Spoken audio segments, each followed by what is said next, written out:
I never imagined my own son's wife would look me in the eye and say, "You live here for free, so hand over your savings or find somewhere else to go."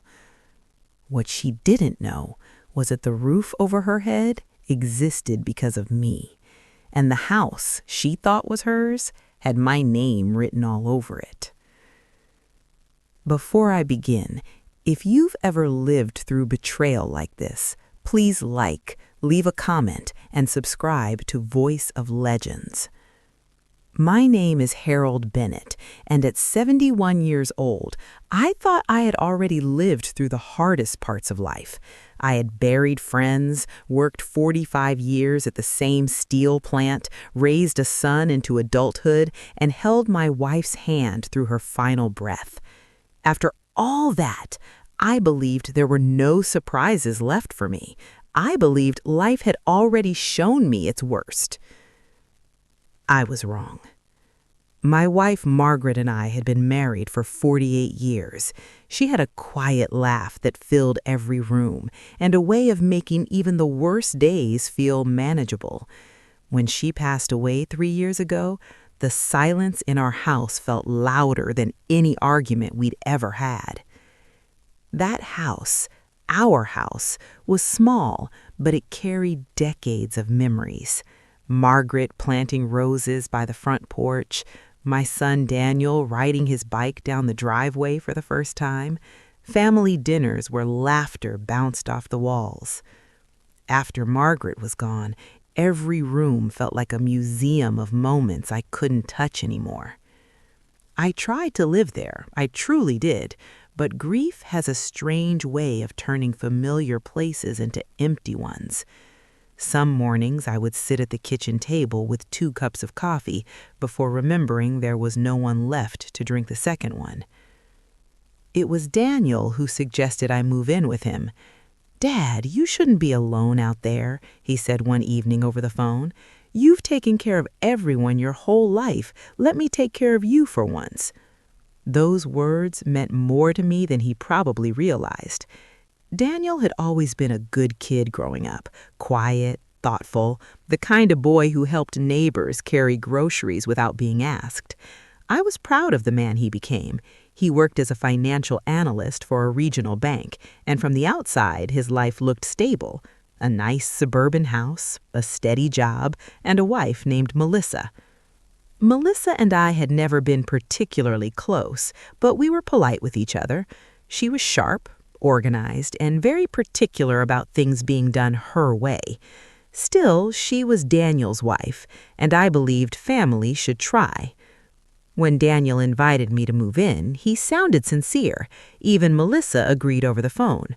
"Of course Harold can stay. Family helps family." Those words comforted me. So after a few months of thinking it over, I sold most of my furniture, packed the rest into storage, and moved into their home. The house was much larger than mine had been. 2 stories, freshly painted walls, a wide kitchen with bright white cabinets. They gave me the guest room on the first floor. "It'll be easier for you without the stairs," Daniel said. At first, everything felt peaceful. I kept to myself mostly. I'd wake up early, make coffee, read the newspaper at the kitchen table while the sun came through the windows. Melissa liked the house spotless, so I made sure to clean up after myself carefully. If I cooked breakfast, I washed the dishes immediately. I didn't want to feel like a burden. Old men like me know how quickly people begin to see us that way. To contribute, I started buying groceries whenever I went to the store. Just small things at first, milk, bread, eggs. But over time, the grocery bags got heavier. Steaks for dinner, fresh vegetables, snacks for the house. No one asked me to do it. I simply believed it was the right thing. Daniel always thanked me. Melissa usually just nodded. Months passed. Then small changes started appearing. They were subtle at first. Melissa began leaving notes on the refrigerator. "Please wipe the counter after making coffee. Please don't leave shoes by the door. Please keep lights off during the day to save electricity." None of these things were unreasonable, but something about the tone felt different, less like a request, more like a reminder that the house belonged to someone else. I tried not to take it personally. One afternoon, while Daniel was at work, Melissa was sitting at the kitchen table with a stack of bills. She looked frustrated. I poured myself a cup of tea and sat quietly. After a moment, she sighed loudly and said, "Everything is getting so expensive lately." I nodded. "That's the world these days," I said. She flipped through the papers and said, almost casually, "Sometimes I feel like we're supporting more people than we planned." The comment hung in the air. I wasn't sure if it was meant for me, so I stayed silent. Later that week, I noticed something else. The thermostat was suddenly set lower than usual. The lights in the hallway stayed off at night. Little cost-saving habits appeared everywhere. I understood. Money was tight for many families, so that's why I quietly started doing more. When I heard Daniel mention a credit card balance one night, I slipped him a check the next morning. "Just something to help out," I told him. He looked surprised. "Dad, you don't have to do this." "I know, but I want to." Over the next year, I helped them several times. A car repair, a portion of their property taxes, even a few $1,000s toward a medical bill Melissa had after a minor surgery. I never kept track. Helping your children isn't something you count. But slowly, Melissa's attitude toward me changed. She stopped asking how I was feeling. She stopped inviting me to sit with them in the living room at night. Instead, I began hearing whispers between her and Daniel after dinner. Sometimes my name floated through the hallway. Sometimes the whispers turned into quiet arguments. I told myself it was none of my business, until the night everything changed. It was a Tuesday evening in early autumn. The air outside smelled like fallen leaves, and Melissa had made roast chicken for dinner. The three of us sat around the table. For a while, the conversation was ordinary. Daniel talked about work. Melissa talked about rising utility bills. I ate quietly, enjoying the warmth of the meal. Then Melissa put down her fork. She looked directly at me. Her eyes were calm, too calm. "Harold." "Yes?" She folded her hands on the table. "You've been living here for over a year now." I nodded. "That's right." She tilted her head slightly. "And we've been thinking it might be time to talk about finances." Daniel shifted in his chair but said nothing. A strange feeling crept into my chest. "What kind of finances?" I asked. Melissa's voice stayed steady. "The kind that makes things fair." Then she said the sentence that changed everything. "You live here for free, so if you want to stay, you should hand over your savings to help with expenses." For a moment, the room went completely silent. I thought maybe I had misunderstood, but then she added one more line. "And if that's not something you're willing to do, you may need to find somewhere else to live." I looked at my son. Daniel stared at his plate, and in that quiet moment, I realized something I had never expected to feel in my own family. I realized I was no longer welcome. For a long moment, I simply sat there, staring at the table between us. The roast chicken on my plate had gone cold, but I couldn't bring myself to pick up my fork again. Melissa's words echoed in my mind, repeating themselves slowly, like a clock ticking in an empty room. "You live here for free, so hand over your savings." I had lived long enough to recognize when a conversation had already been decided before it began. This wasn't a discussion, it was a demand. Still, I kept my voice calm. "I see," I said quietly. Melissa leaned back slightly as if relieved that the conversation had finally started. Daniel shifted in his chair again, rubbing his hands together the way he used to when he was nervous as a boy. I'm not saying this to be cruel, Melissa continued, but the truth is the cost of everything has gone up. Utilities, groceries, property taxes, and having another adult living here adds to those expenses. Another adult. That was how she saw me now. Not a father, not family, just another expense. I nodded slowly, letting her finish. It's only fair, she added. We're not asking for much, just that you contribute properly. I glanced at Daniel again. My son still hadn't looked up. Daniel, I said gently, do you feel the same way? The question seemed to make him uncomfortable. He cleared his throat and finally looked at me. Well, Dad, it's just that things have been tight lately. Tight.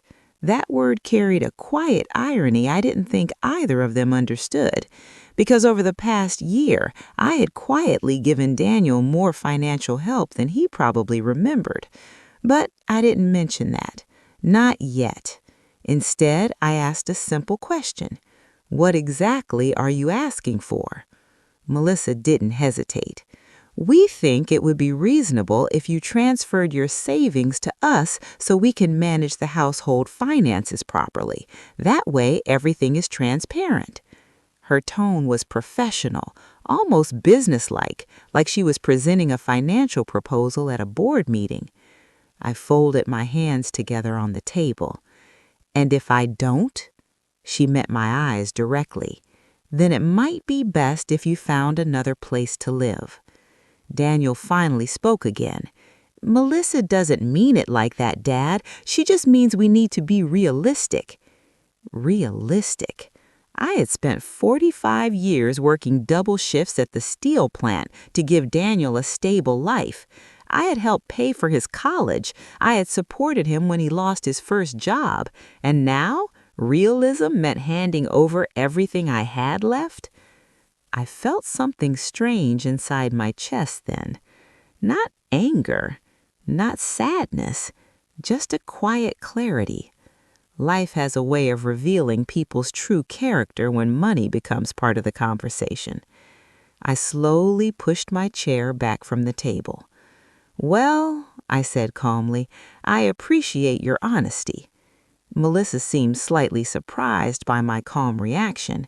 So, what do you think? She asked casually. I gave a small nod. I think you're right. Both of them looked at me. You shouldn't have to carry extra expenses because of me, I continued. It wouldn't be fair. Daniel looked relieved. Melissa's shoulders relaxed. So you'll transfer the savings? I paused for a moment. Then I said something that made both of them smile. Yes, I'll help out. The tension in the room immediately softened. Melissa even gave a small, satisfied nod. I'm glad we could talk about this like adults, she said. Daniel looked grateful. Thanks, Dad. We really appreciate it. I simply stood up and carried my plate to the sink. That night, I didn't sleep much. Instead, I sat in the small guest room staring at the ceiling, thinking about Margaret. My wife had always been good at reading people. Sometimes I wondered what she would say if she had been sitting at that dinner table. Part of me believed she would have known this moment was coming long before I did.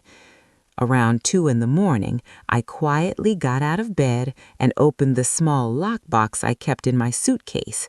Inside were several documents, old bank statements, a few letters, and one very important piece of paper. I held it in my hands for a long time.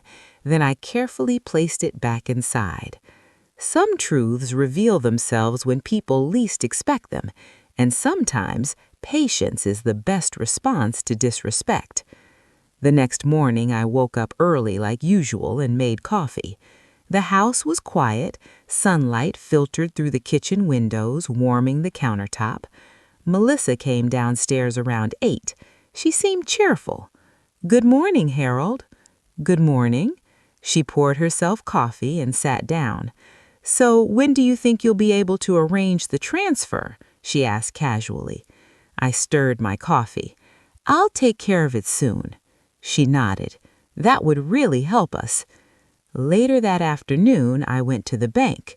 The young teller greeted me politely. "Good afternoon, Mr. Bennett." I had been banking there for years. "I need to withdraw a portion of my savings," I told her. "How much would you like?" I thought about Melissa's words. Something fair. She smiled politely and processed the transaction. A few minutes later, she handed me an envelope. It wasn't a small amount of money, but it was only a fraction of what I actually had. When I returned home that evening, Daniel and Melissa were sitting in the living room watching television. I placed the envelope on the coffee table. "What's that?" Daniel asked. "My contribution," I said. Melissa opened the envelope and counted the money. Her eyebrows lifted slightly. "This is generous," she admitted. I shrugged. "I don't want to be a burden." Daniel clapped me on the shoulder. "Thanks, Dad." Melissa smiled politely. "See, this is exactly what we needed, everyone doing their part." But as she said that, something interesting happened. For the first time since I had moved in, she began treating me differently. Not warmer, not kinder, just slightly more respectful. Money has that effect on people. Over the next few weeks, life returned to its quiet routine. But I noticed something new. Melissa began talking about future plans, kitchen renovations, vacation ideas, upgrading Daniel's car. Every now and then I caught her glancing at me in a way that suggested she was already calculating what else might be available, how much more the old man still might have. What she didn't realize was that I had already made a decision that night at the dinner table, and it wasn't about giving them my savings. It was about something far more important, something they didn't even know existed. Because the truth was, the house they were so concerned about paying for was never really theirs, and soon they were going to find that out in the most unexpected way possible. The weeks after that dinner felt strangely peaceful, but it was the kind of peace that comes before a storm. Melissa seemed satisfied with the envelope of money I had given them, and for a little while the tension in the house faded. But something inside me had shifted. It was a quiet shift, the kind that happens when a man realizes he has been seeing the world through hopeful eyes instead of honest ones. I began paying closer attention, not in a suspicious way, but in the calm, observant way older people sometimes develop after years of watching life unfold. Melissa talked more openly about finances now. Sometimes she and Daniel would sit at the kitchen table with a laptop, reviewing their accounts. One evening, as I walked past, I overheard her say something that made me pause. "If your dad still has more savings, we should figure out a way to bring that into the household, too." Her voice wasn't angry. It was calculated. Daniel sounded hesitant. "I don't know. I already feel weird about asking him for the first amount." Melissa sighed. "Well, we can't keep covering everything ourselves." Everything ourselves. Those words lingered with me as I quietly continued down the hallway. I had learned something important over my 71 years. People rarely show you who they are all at once. Instead, they reveal themselves slowly, piece by piece. And when they believe they've gained control of a situation, that's when the truth becomes clearest. A few days later, I drove downtown to meet an old friend of mine. His name was Robert Klein, and he had been my lawyer for nearly 25 years. Robert and I had first met when Margaret and I were updating our wills decades ago. Over the years, he had handled several legal matters for our family. When I walked into his office, he looked surprised but happy to see me. "Harold Bennett," he said with a smile, standing to shake my hand. "It's been a while." "Too long," I said. He gestured toward a chair. "What brings you in today?" I sat down slowly. "I need to make some changes."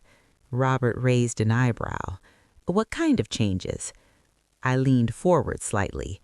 The kind that protect a man from being taken advantage of. He studied my face for a moment. Robert had always been sharp. He could read people almost as well as Margaret could. "Something happen with your family?" he asked gently. I thought about Melissa at the dinner table. "You live here for free." The words still echoed. "Let's just say I've recently learned who I can trust," I replied. Robert nodded slowly. "All right, tell me what you're thinking."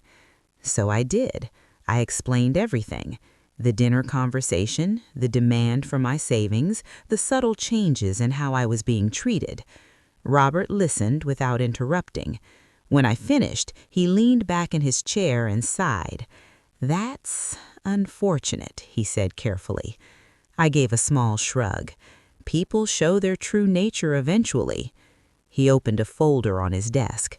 "Well, the good news is that you still have complete control over your assets." That sentence carried more meaning than anyone in my son's house understood, because several years earlier, before Margaret passed away, I had made a decision that I believed would secure Daniel's future. At the time, Daniel and Melissa were struggling financially. They had just had a difficult year with job changes and medical bills. They wanted to buy a home but couldn't qualify for the mortgage they needed. I still remember the evening Daniel came to visit us. He sat at our kitchen table looking defeated. "I guess owning a house just isn't going to happen right now," he had said. Margaret squeezed my hand under the table. Later that night, she said something that stayed with me. "Maybe we can help them." And so we did, quietly, without making a big announcement. Through Robert's help, I purchased the house Daniel and Melissa were living in. The mortgage was entirely in my name. The legal ownership was entirely mine. But I allowed Daniel to believe he was slowly paying it off through the monthly payments he sent me, which I quietly used to cover the loan. Margaret and I never told him the full truth. We planned to transfer the house to him as a gift once the loan was finished. It was meant to be a surprise, a final act of love from parents who wanted to see their son secure. But Margaret passed away before we could complete that plan. And now things had changed. Robert tapped his pen against the desk. "So you're reconsidering the transfer?" "Yes," I said. He nodded. "Given what you've told me, that seems wise." I felt no anger in that moment, only clarity. I still want Daniel to have a good life, but respect matters. Robert closed the folder and looked directly at me. "What would you like to do with the property?" I took a deep breath. "For now, nothing." He looked slightly surprised. "You're not going to confront them?" I shook my head. "No. There are moments in life when truth works best if it arrives naturally, without warning, without preparation. I just want to make sure everything is protected," I continued. Robert nodded. "That can be arranged." We spent the next hour reviewing documents, updating my will, adjusting several financial protections. By the time I left his office, everything was in order. As I stepped outside into the cool afternoon air, I felt something I hadn't experienced in a long time. Peace. Not the fragile peace of pretending everything was fine, but the steady peace that comes from knowing exactly where you stand. When I returned home that evening, Melissa was in the kitchen. She was scrolling through her phone while a pot of soup simmered on the stove. "Oh, good," she said when she saw me. "You're back." "Just running errands," I replied. She stirred the soup. "You know," she said casually, "Daniel and I were talking earlier." I hung my coat by the door. "Oh?" "We were thinking maybe we should start planning some upgrades around the house next year." Upgrades? The word almost made me smile. "What kind of upgrades?" I asked. "Well, the kitchen cabinets could use replacing, and the backyard deck is pretty worn down." I nodded thoughtfully. "That sounds expensive." She shrugged. "True, but if everyone contributes properly, it should be manageable." Everyone. There was that word again. But this time, I simply poured myself a glass of water and sat down. "You're probably right," I said. She smiled slightly. "I'm glad you agree." Upstairs, Daniel's footsteps moved across the floor. Life continued in its quiet routine. Dinner, television, another ordinary evening. But as I sat there in the living room later that night, listening to the faint sounds of the house around me, I realized something important. Melissa believed she had secured control of the situation. She believed the old man in the guest room would continue handing over money whenever the household needed it. What she didn't understand was that the foundation beneath her feet belonged to me. And foundations have a way of shifting when people forget who built them. Over the next few weeks, I continued living in the house exactly the way I always had. I woke up early, made coffee, read the newspaper, and kept mostly to myself. To anyone watching from the outside, nothing about our household looked unusual. But I noticed things more clearly now. When you remove trust from a situation, your eyes begin to see details you once ignored. Melissa had started talking about money more frequently, not directly to me at first, but in conversations she made sure I could overhear. Sometimes she would sit at the kitchen table with Daniel and say things like, "If we had just a little more breathing room financially, we could finally fix that roof." Other times it was, "Imagine how much easier things would be if the household budget included everyone's full contribution."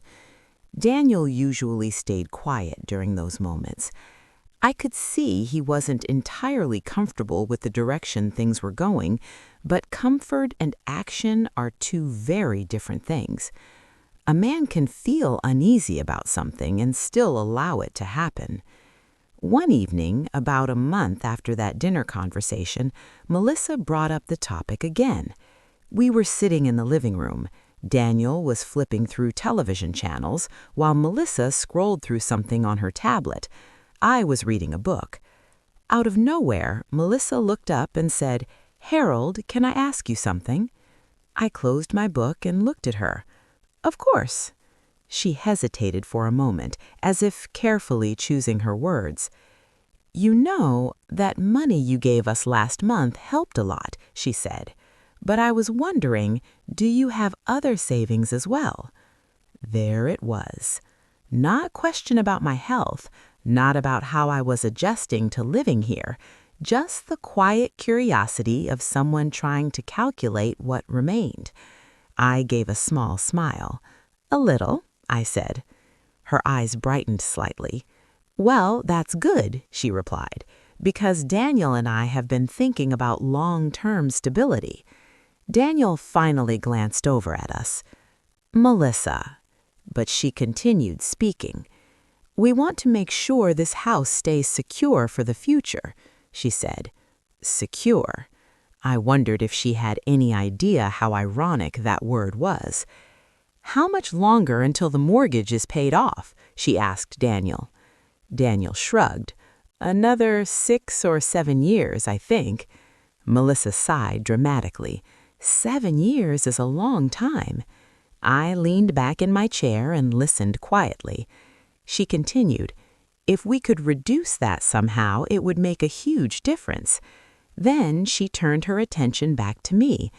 "Maybe we should talk about pooling resources properly." Pooling resources. It was a clever way of saying something else entirely. Hand over what you have. I studied her face carefully. Melissa was intelligent, there was no denying that, but she had developed a certain confidence over the past few weeks.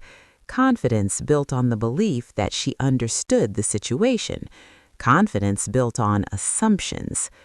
"I'll think about it," I said calmly. She smiled. "That's all we're asking." The conversation ended there, but something about it stayed with me. Later that night, after everyone had gone to bed, I stepped outside onto the back porch. The air was cool and quiet. Streetlights cast soft yellow circles on the pavement, and somewhere in the distance a dog barked. I sat down in one of the old wooden chairs and thought about Daniel. Raising him had been one of the proudest parts of my life. He had been such a gentle child, curious about everything, always asking questions, always eager to help. But life shapes people in ways parents don't always see coming. Marriage changes things, responsibilities change things, and sometimes influence changes things. I didn't believe Daniel was a cruel man, but I did believe he had slowly begun allowing someone else to decide what was acceptable, and that realization hurt more than anything Melissa had said. A few days later, something unexpected happened. Daniel knocked on my bedroom door one evening. "Dad, you got a minute?" "Of course," I said. He stepped inside and closed the door behind him. For a moment, he just stood there awkwardly, rubbing the back of his neck. "You know, I wanted to talk to you about the other night," he said. I waited. "You know, the conversation about finances." I nodded slowly. "Yes." He looked uncomfortable. "Melissa can be a little, direct sometimes." I gave a small chuckle. "That's one way to describe it." He sighed. "I just want you to know I appreciate everything you've done for us." His words sounded sincere, but sincerity doesn't always mean strength.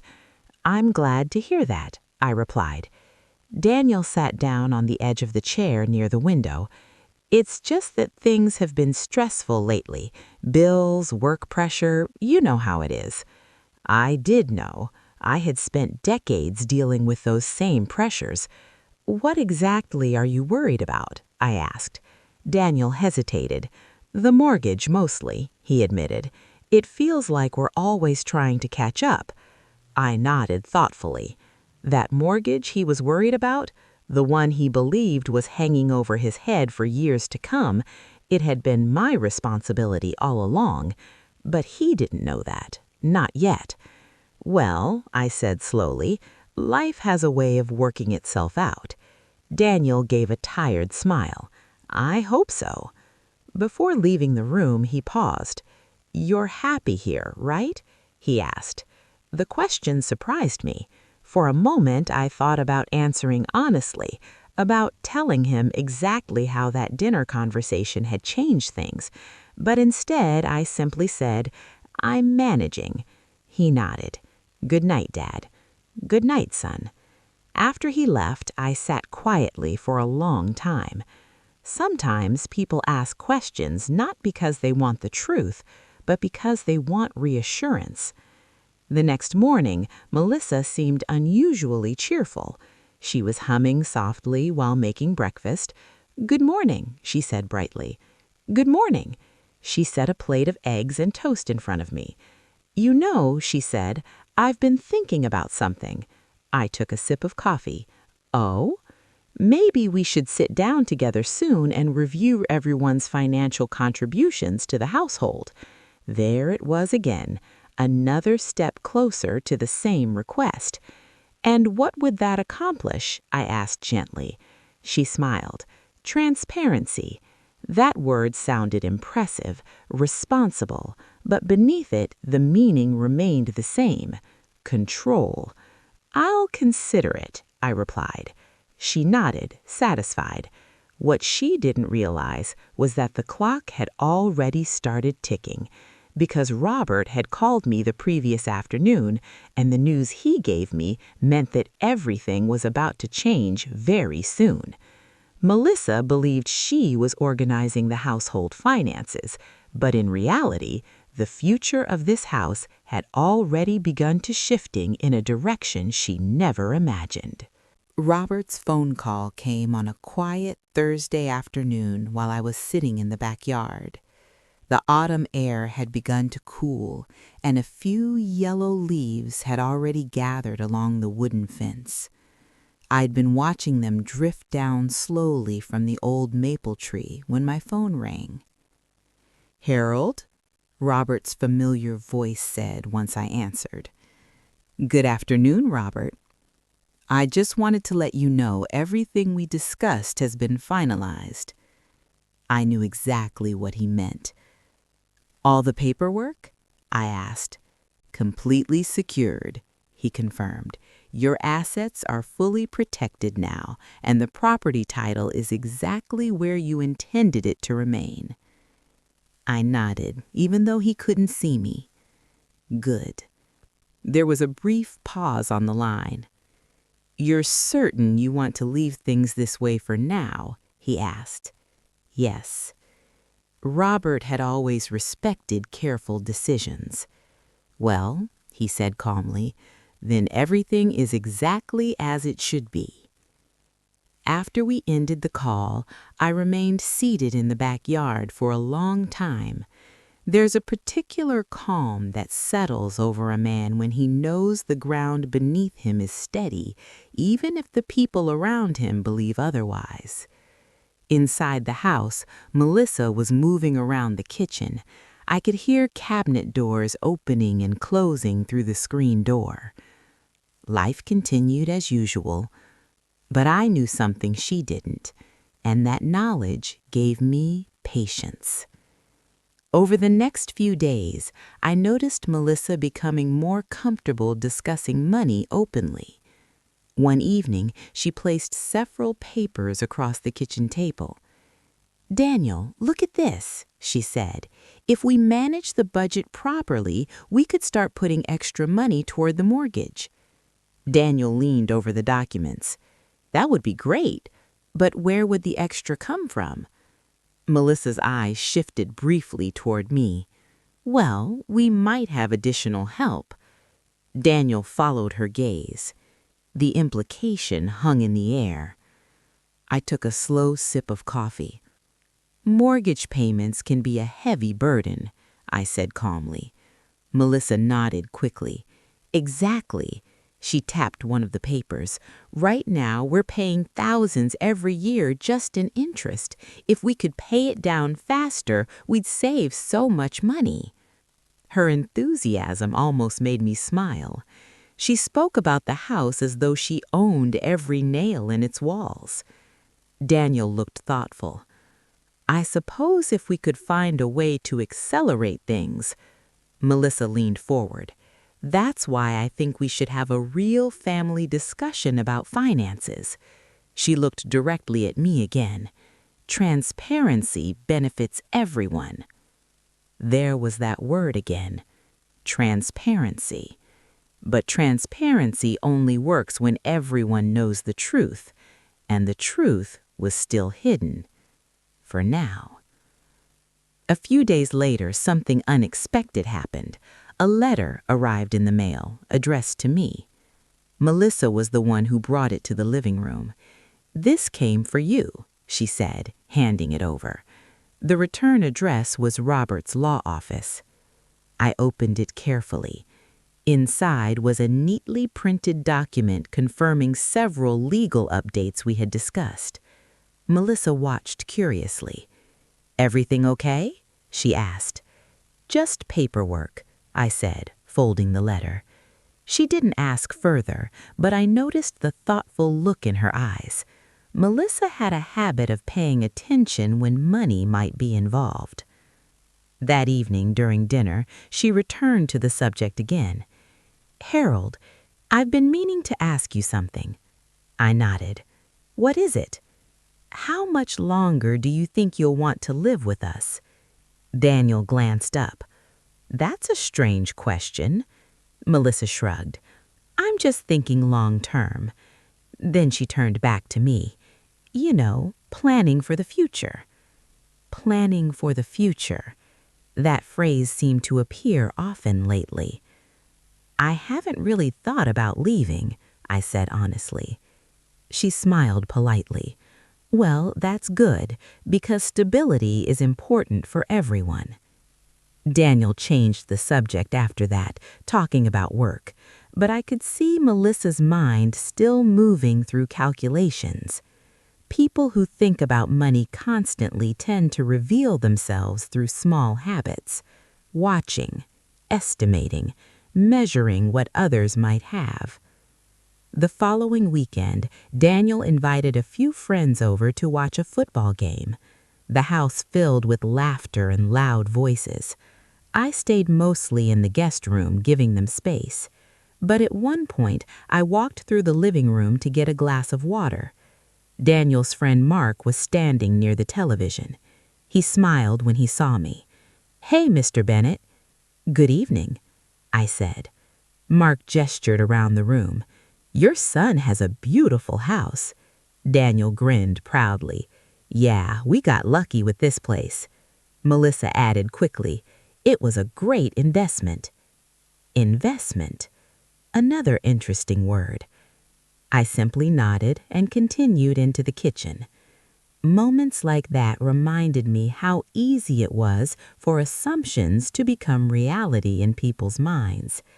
Everyone believed Daniel and Melissa owned the home, everyone believed they were carrying the mortgage, and everyone believed I was simply the elderly father living in the spare room.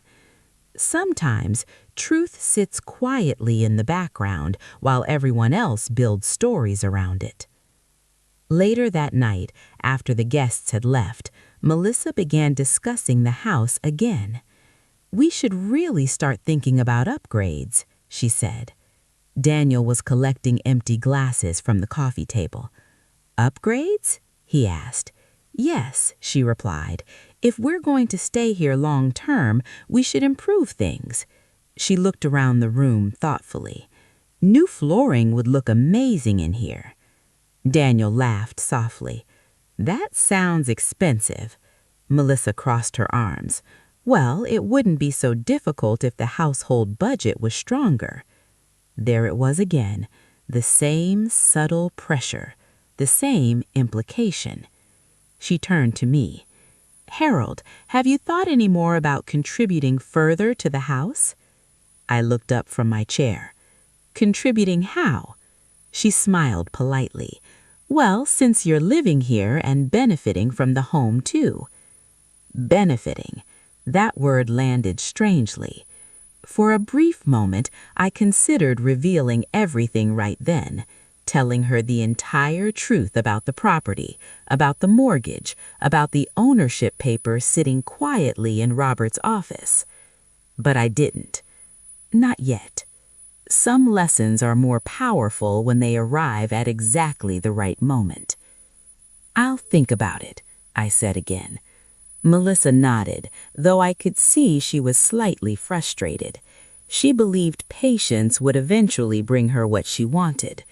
But what she didn't know was that Robert had already scheduled something important for the following week, something that would involve all of us. And when that moment arrived, the foundation beneath this house would finally reveal who truly owned it. The Monday began like any other morning in the house. I woke before sunrise, as I always did, and walked quietly into the kitchen to make coffee. The house was silent, except for the faint hum of the refrigerator and the soft ticking of the clock above the stove. There is something peaceful about early mornings when you're older. The world moves slower before everyone else wakes up. I poured my coffee and sat at the table, watching the sky outside slowly brighten. But this morning felt different. Not because anything had changed inside the house, but because I knew something was coming. 3 days earlier, Robert had called again. "Harold," he said over the phone, "I think it's time we handle the next step." "What kind of step?" I asked. "The kind that prevents misunderstandings later," he replied. Robert had always been careful with his words, but I understood exactly what he meant. People sometimes treat others differently when they believe certain assets belong to them, but when the truth becomes official, attitudes have a way of changing quickly. We arranged a meeting for Thursday afternoon, and Robert had suggested something very specific. "Bring Daniel and Melissa with you," he said. I agreed, not because I wanted confrontation, but because truth deserves witnesses. Now, as I sat in the quiet kitchen Monday morning, I thought about how those 2 days might unfold. Melissa came downstairs first, around 7:30. She looked slightly surprised to see me already sitting there. "Morning, Harold," she said, pouring herself coffee. "Good morning." She sat across from me. For a few moments, we simply drank our coffee in silence. Then she said something unexpected. "I've been thinking about something." I raised my eyebrows slightly. "Oh?" "Yes," she continued, "about the future of the house." Of course, the house again. "I believe it's important for families to make smart financial decisions, especially when everyone is sharing the same space." I nodded politely. "That makes sense." She leaned forward slightly. "You've mentioned before that you still have some savings." There it was, the topic she had been circling for weeks. "Yes," I said. She tapped her finger against the table thoughtfully. "Well, Daniel and I were discussing it last night.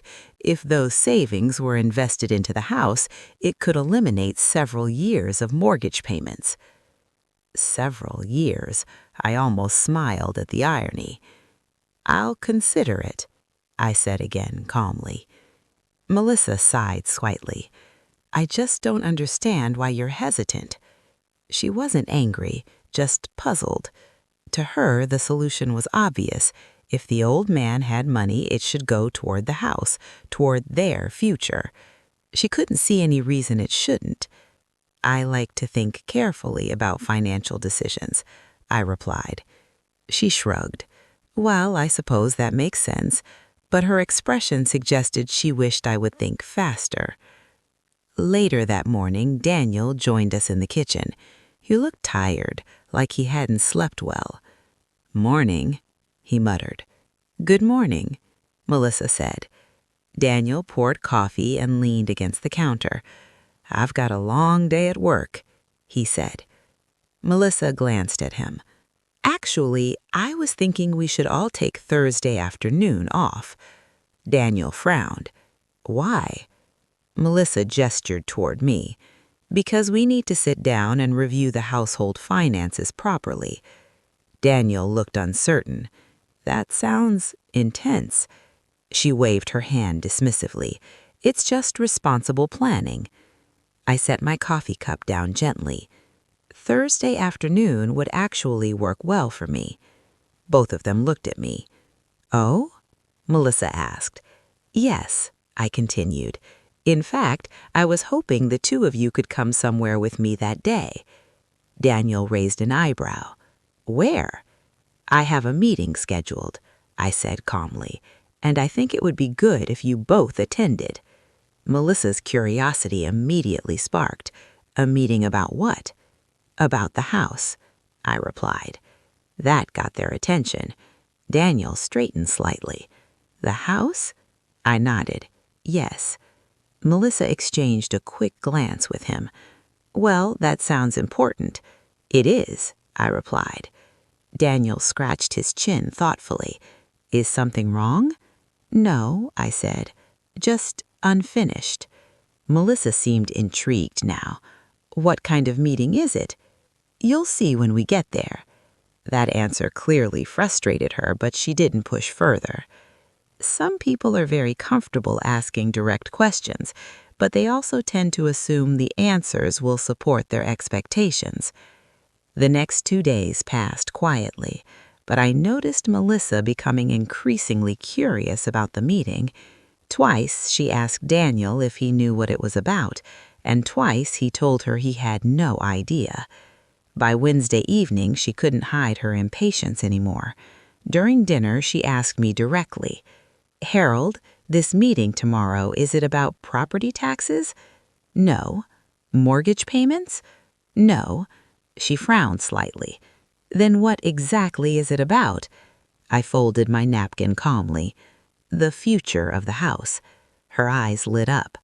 "Oh." Daniel looked between us. "What does that mean?" I smiled slightly. "It means we'll have a clear conversation about everything." Melissa approvingly nodded. Well, that's exactly what we've been asking for. Yes, it was, but not in the way she imagined. The next afternoon arrived faster than they expected. At 2 o'clock, we got into Daniel's car. Melissa sat in the front passenger seat, adjusting her purse, while Daniel started the engine. "Where are we going?" I gave him the address. He glanced at it and frowned slightly. "That's downtown." "Yes." 20 minutes later, we pulled into a parking lot outside a tall brick building. Melissa looked up at the sign near the entrance. Her expression shifted slightly. "Law offices?" she said. Daniel looked confused. "Dad, why are we here?" I opened the car door slowly. "Because this," I said calmly, "is where the truth about the house is kept." Melissa and Daniel exchanged a puzzled glance. Neither of them spoke as we walked inside. The receptionist greeted me politely. "Good afternoon, Mr. Bennett. Mr. Klein is expecting you." I nodded. Daniel looked even more confused now. "You know this lawyer?" "For many years," I replied. A moment later, Robert stepped out of his office with a welcoming smile. "Harold," he said, shaking my hand. Then he looked at Daniel and Melissa. "And these must be your son and daughter-in-law." Melissa forced a polite smile. "Yes, we're just trying to understand why we're here." Robert gestured toward the office chairs. "Please sit down." Daniel sat slowly. Melissa remained standing for a moment before joining him. Robert closed the office door. Then he placed a folder on the desk. The room suddenly felt very quiet. Melissa folded her arms. "So," she said, "what exactly is this meeting about?" Robert opened the folder carefully. Then he looked at all three of us. "This meeting," he said calmly, "is about the legal ownership of the house you're living in." Daniel frowned. "Legal ownership?" Melissa looked confused. "Yes," Robert continued. Then he turned the first document around on the desk so they could see it. "And according to these records, the house belongs to Harold Bennett." The silence that followed was unlike anything I had ever experienced in that room, because for the first time, Melissa realized the foundation beneath her plans was never hers to begin with. For a long moment, no one spoke. Daniel stared down at the document on Robert's desk as though the words had suddenly turned into a language he didn't understand. Melissa blinked several times, leaning forward to read the page again. This can't be right," she said slowly. Robert remained calm. "I assure you, Mrs. Bennett, it is correct." Daniel finally looked up at me. "Dad, what is this?" I folded my hands quietly in my lap. "It's the truth." He turned back to the document again. "But we bought this house." Robert gently shook his head. "You live in the house," he said carefully, "but legally speaking, the property was purchased by Harold Bennett." Melissa let out a small laugh that sounded more nervous than amused. No, that's not possible." Robert slid another document across the desk. "This is the original purchase agreement," he explained, "signed 6 years ago." Daniel picked up the paper with shaking hands. I watched his eyes move across the page. Then his shoulders slowly sank. I don't understand," he said quietly. Melissa grabbed the paper from him and read it herself. Her expression shifted from confusion to disbelief, and then slowly to something sharper. "You mean to tell me," she said, looking directly at Robert, "that Harold owns the house Daniel and I have been paying for all these years?" Robert clasped his hands on the desk.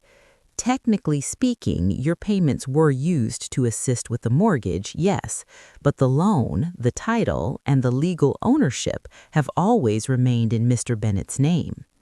Melissa's voice rose slightly. "Why would anyone structure it that way?" Robert glanced toward me. "Because that was Harold's decision." Daniel turned back to me again. "Dad, why didn't you tell us?" His voice sounded hurt, not angry yet, just confused. I took a slow breath. When you first came to me asking for help, you couldn't qualify for the mortgage. Daniel nodded slowly. I remember that. So your mother and I decided to help. Melissa crossed her arms. Help? She said. Yes, I replied. We purchased the house so you could live here and build stability. Daniel stared at me. You bought the house? Yes. His mouth opened slightly. But I've been making the payments.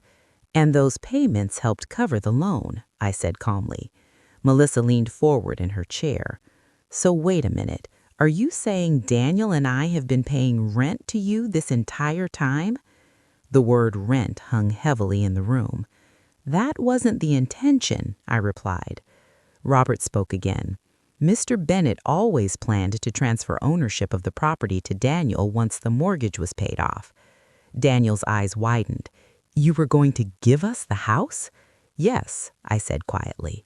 Melissa looked stunned, but the shock on her face lasted only a few seconds. Then something else appeared. Calculation. She turned toward Robert. Well, that still makes sense then, she said quickly, if the plan was to transfer it eventually. She turned toward Robert. So we can just finalize that now, right? Robert didn't respond immediately.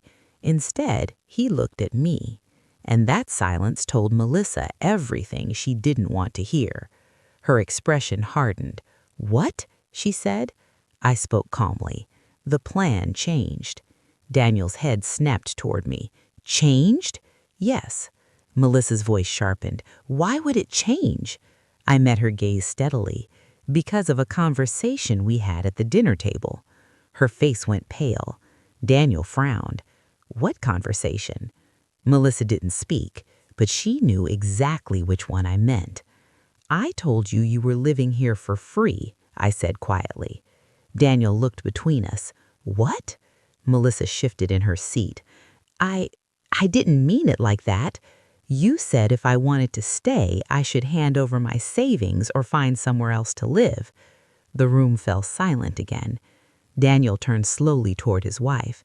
Melissa, did you say that? She looked uncomfortable now. I was just trying to talk about finances. Daniel shook his head. You told my father to give him his savings? Melissa's voice became defensive. Well, he lives with us. I raised an eyebrow slightly.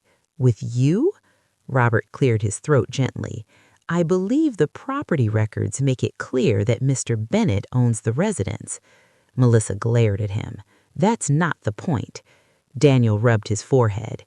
Yes, it is, he said quietly. The weight of the situation was finally settling in. He looked back at me again. So, what does this mean now? I leaned forward slightly. It means the house is still mine. Melissa scoffed. That's ridiculous. Robert calmly opened another document. Legally speaking, Mr. Bennett has full authority over the property. Melissa shook her head. But we've been living here for 6 years. Yes, Robert replied.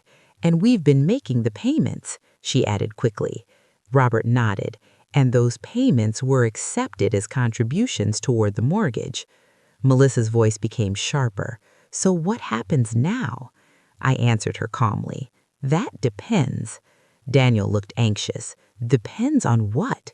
On respect. Melissa let out a frustrated breath.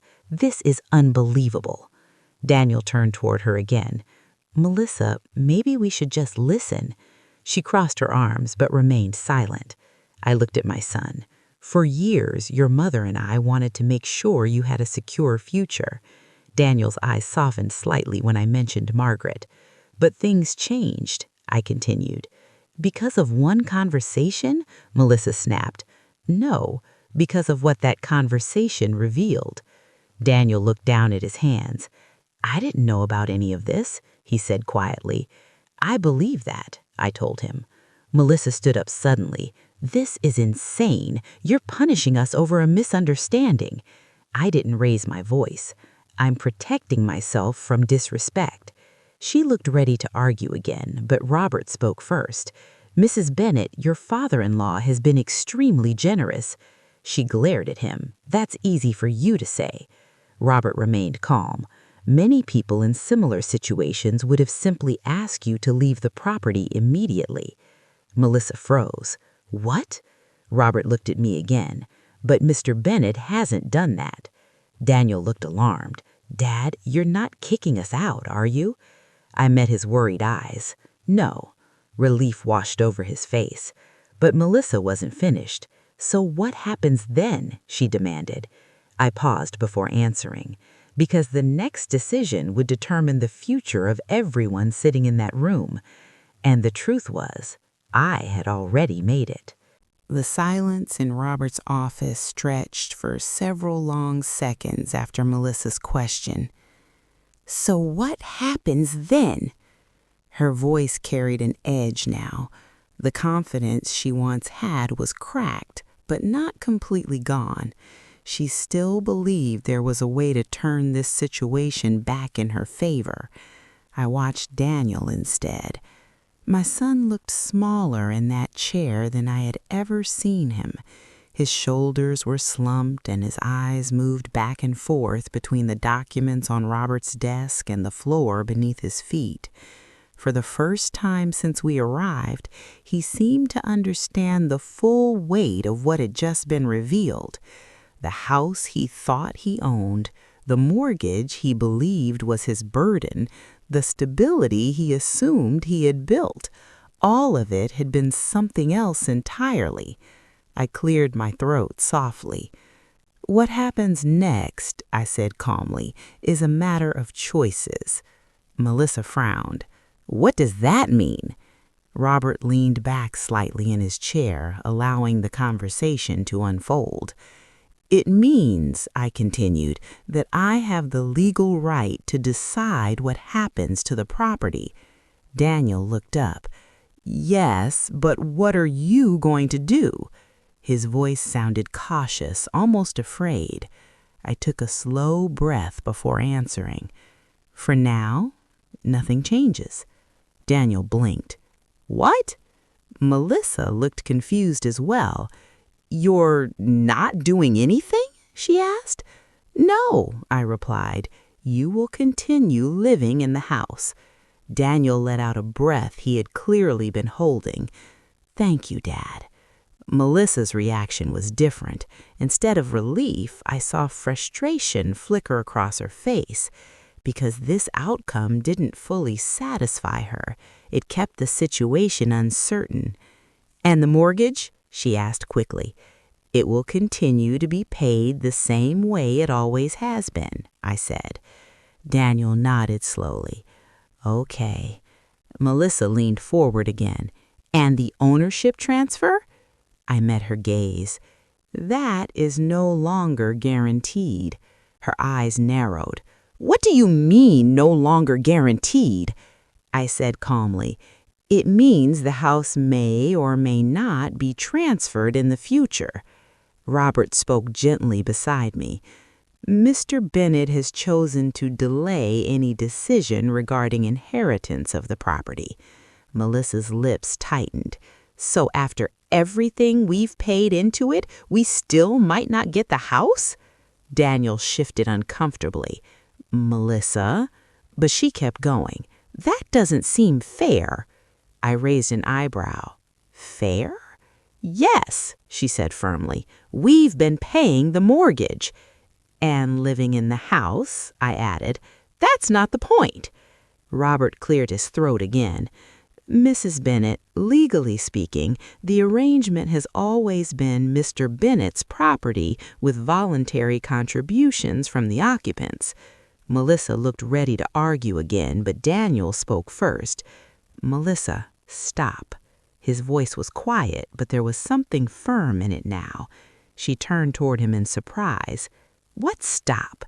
Just stop, he repeated. Daniel rubbed his face with both hands. This is my fault.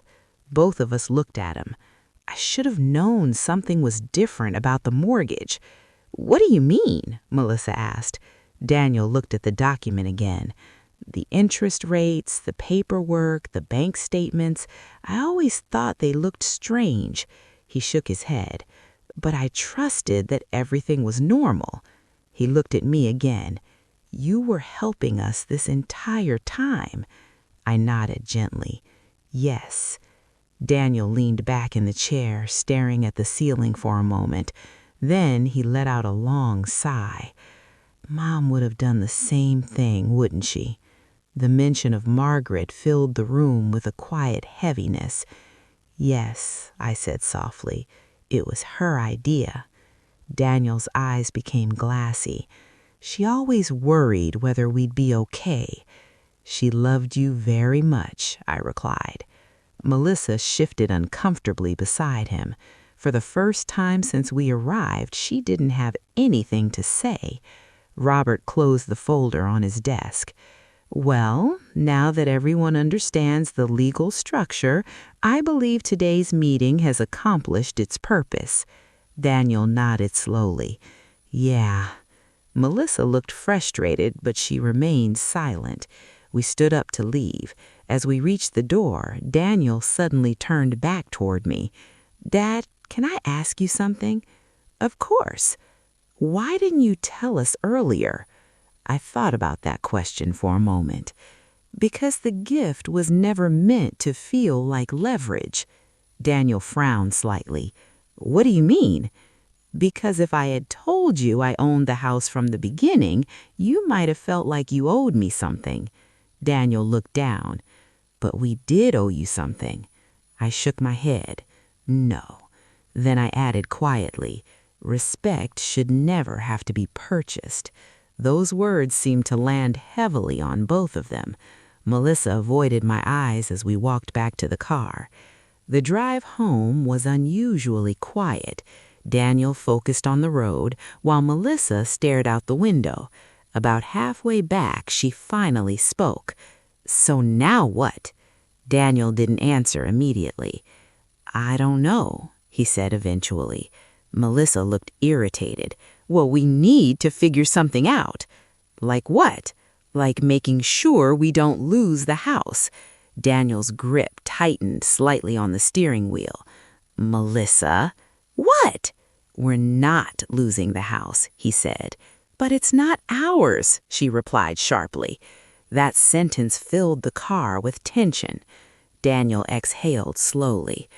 "No, it isn't." The rest of the drive passed in silence. When we pulled into the driveway, I stepped out of the car first. The house stood there exactly as it always had. Same brick walls, same porch light, same quiet neighborhood. But everything inside had changed. Melissa walked past me quickly and went inside without saying a word. Daniel stayed outside for a moment.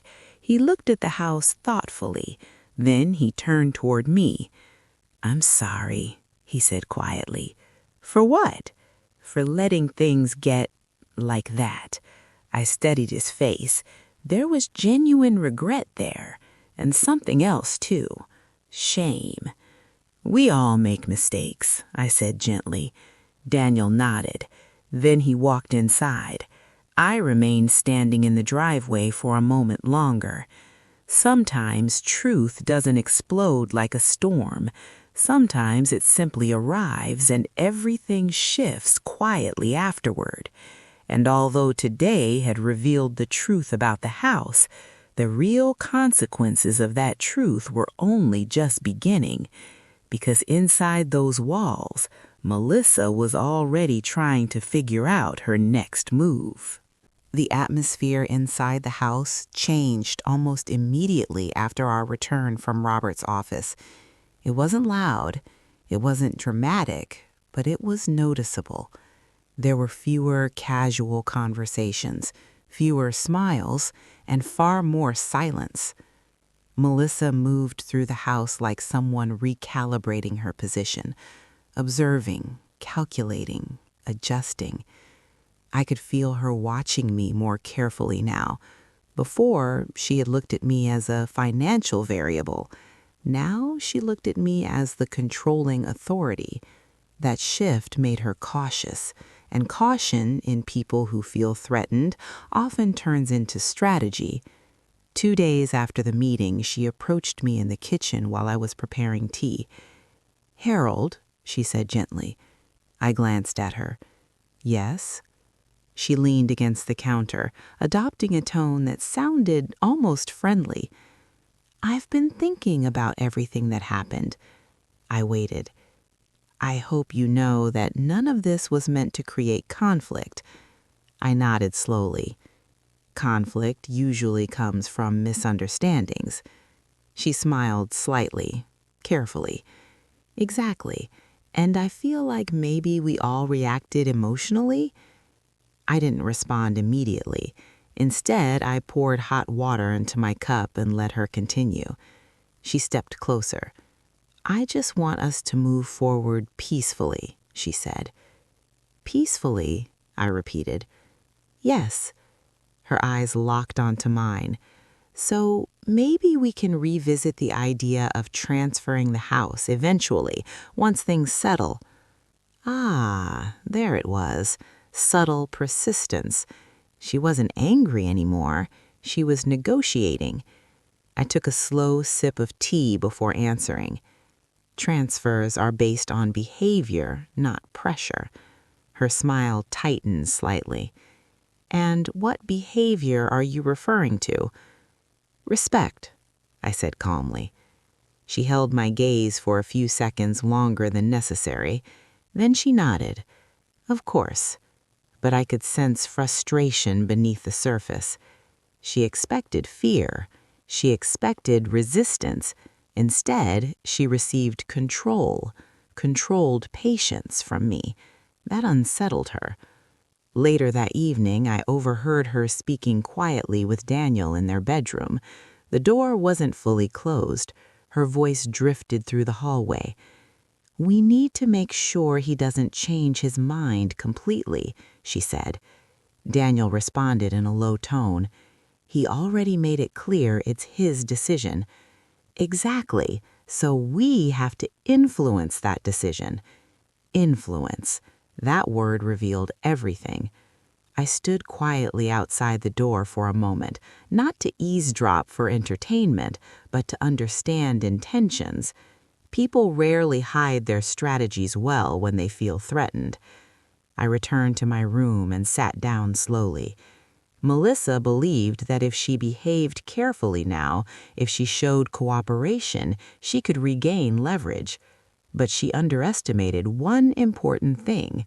Trust, once broken, doesn't disappear instantly.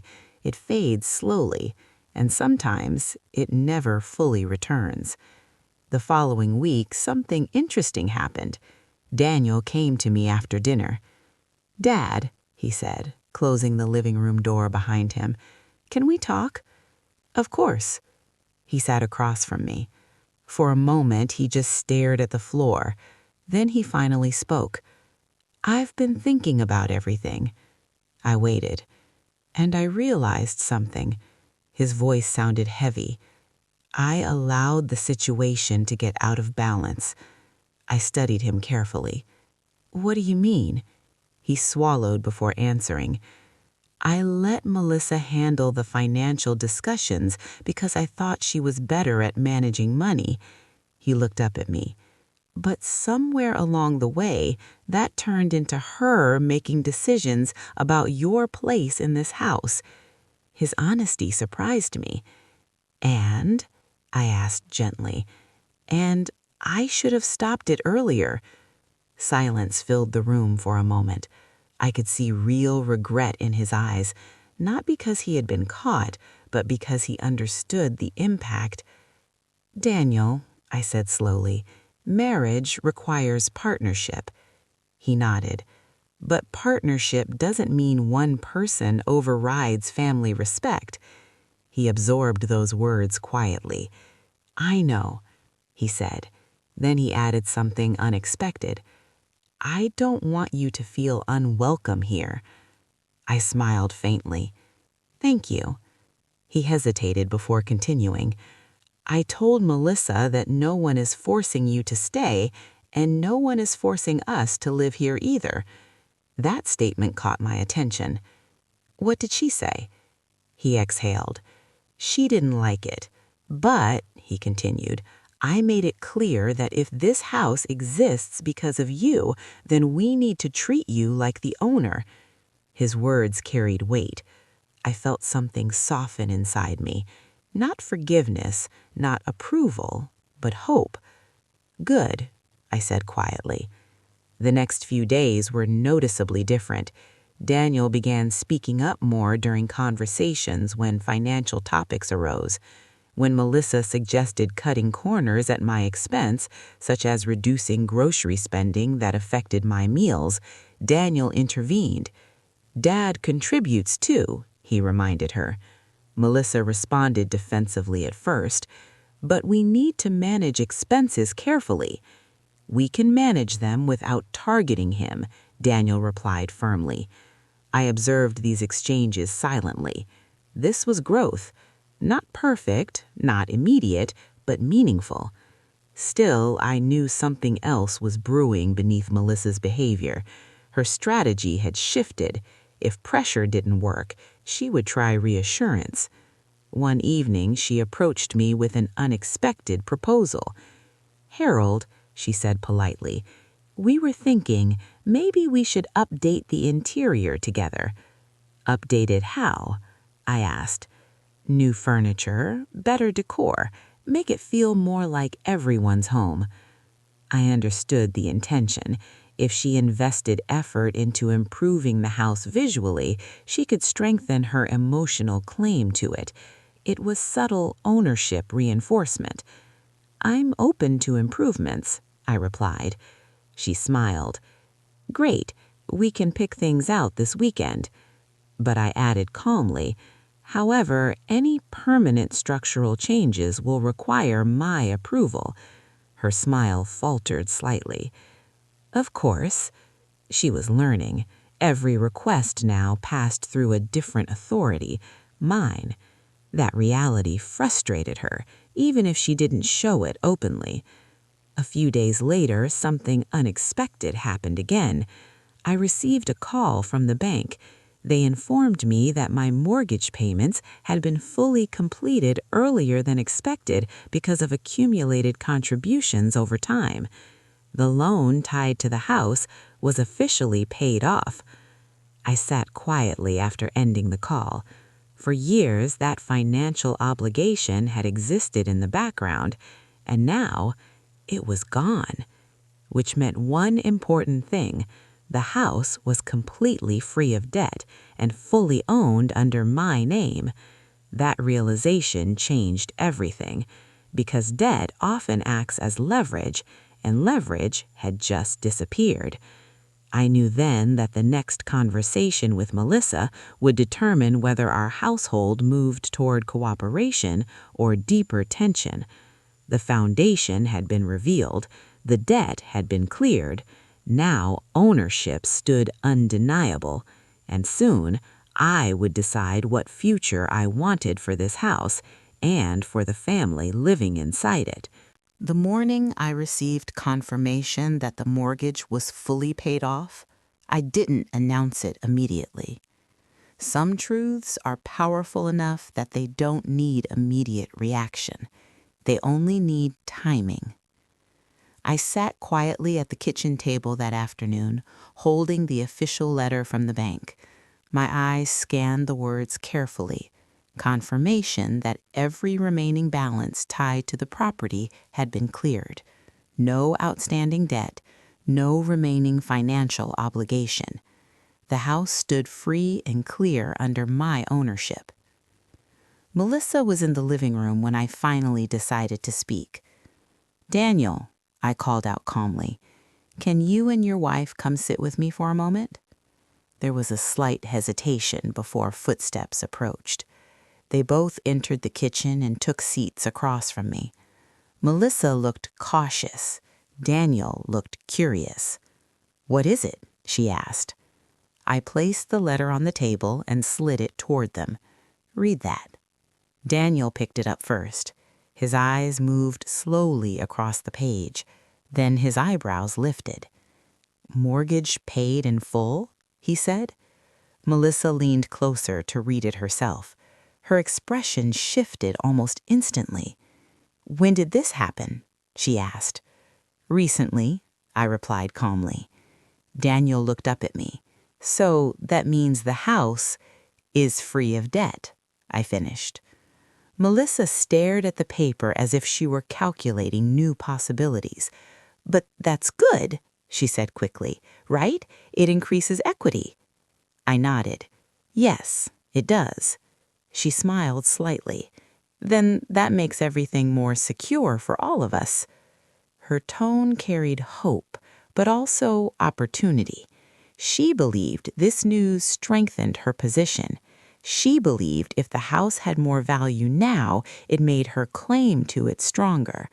But she still misunderstood something fundamental. I leaned back slowly in my chair. There's something else you should understand. They both looked at me.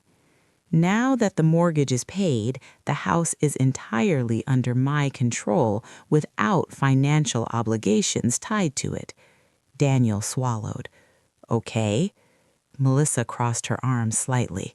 And? I met her gaze directly. And that means I have full authority over what happens next. Silence followed.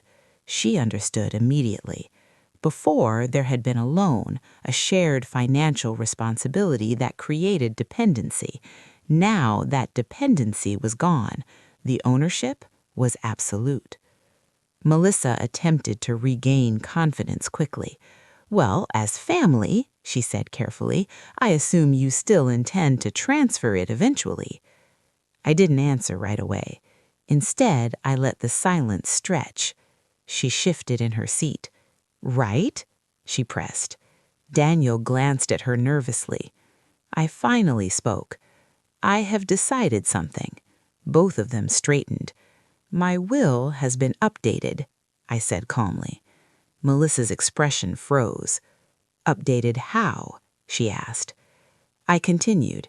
The house will not automatically transfer to anyone upon my passing. Daniel's eyes widened. What does that mean? It means ownership will be determined based on future behavior and circumstances. Melissa's jaw tightened. So it's conditional?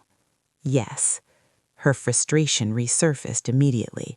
After everything we've been through, you're still holding it over us? The accusation came quickly, but I remained steady. I am not holding anything over you.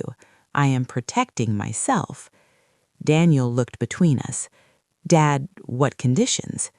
I turned toward him. Respect, stability, and shared responsibility. He nodded slowly. That's fair. Melissa's eyes flashed. But we already proved we can manage the payments. I looked directly at her. Payments are financial. Respect is personal. That statement hit harder than the paperwork ever had. She inhaled sharply, but didn't respond immediately. For the first time since the confrontation began weeks ago, her certainty was visibly shaken. She realized something uncomfortable. The leverage she once tried to build, the pressure she tried to apply, no longer worked, because the asset she wanted access to was not something she could demand. It was something I controlled. Daniel broke the silence. Dad, does this mean we could still inherit the house?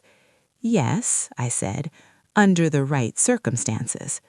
Melissa's tone turned softer again, strategically softer. And what would those circumstances look like? I studied her carefully before answering. They include treating me as a father, not as a liability. She didn't speak, but her expression told me she understood the message. The conversation ended there. No shouting, no dramatic exit, just clarity. Over the next several weeks, the atmosphere inside the house shifted again, but this time the shift was different from before. Melissa became noticeably more careful with her words. When financial topics came up, she framed her suggestions respectfully rather than demanding. She stopped implying that I was a burden. She started acknowledging my contributions openly. Harold bought the property originally. Harold secured the mortgage. Harold made this possible. Her language changed because her perception of power changed, but something deeper changed as well. Daniel began taking more initiative around the house. He handled repairs personally. He discussed decisions with me before agreeing with his wife. He stepped into his role as a son who understood responsibility, not just as a husband defending territory. One evening, we were sitting together on the porch. The air was quiet. The tension that once filled the house felt distant now. Daniel looked at me thoughtfully. "Dad, do you regret any of it?" "Regret what?" I asked. "Buying the house, helping us, trusting us?" I considered his question carefully. Then I shook my head. "No." He seemed relieved. "But I did learn something," I added. "What?" "Love without boundaries can sometimes create entitlement." He nodded slowly. "And boundaries without love create distance." I smiled slightly. "Exactly." Melissa, who had been listening quietly nearby, spoke up after a moment. "I understand now why you changed things." I turned toward her. She hesitated before continuing. "I didn't see how your words affected you." Her admission sounded genuine. "I was focused on security, not respect." I studied her carefully. Growth is possible even after mistakes.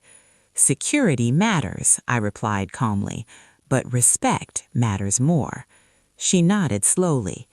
That night, for the first time in months, the house felt peaceful without tension hiding underneath. Not because everything was perfect, not because trust had fully returned, but because truth had been revealed and boundaries were established. I had not kicked them out. I had not destroyed the relationship. Instead, I had redefined it, from dependency to accountability, from entitlement to mutual responsibility. And in doing so, I reclaimed my dignity. Months later, when I sit at the kitchen table and watch Daniel and Melissa build their life with clearer understanding, I feel something I didn't expect after that painful dinner conversation. I feel hope. Not hope that they will be perfect, but hope that they understand now. A house can be owned legally, but a home is earned through respect. And no matter what happens in the future, I will always stand on firm ground, because I refuse to let fear dictate my worth. I chose patience. I chose clarity. And in the end, that decision protected not only my property, but my peace.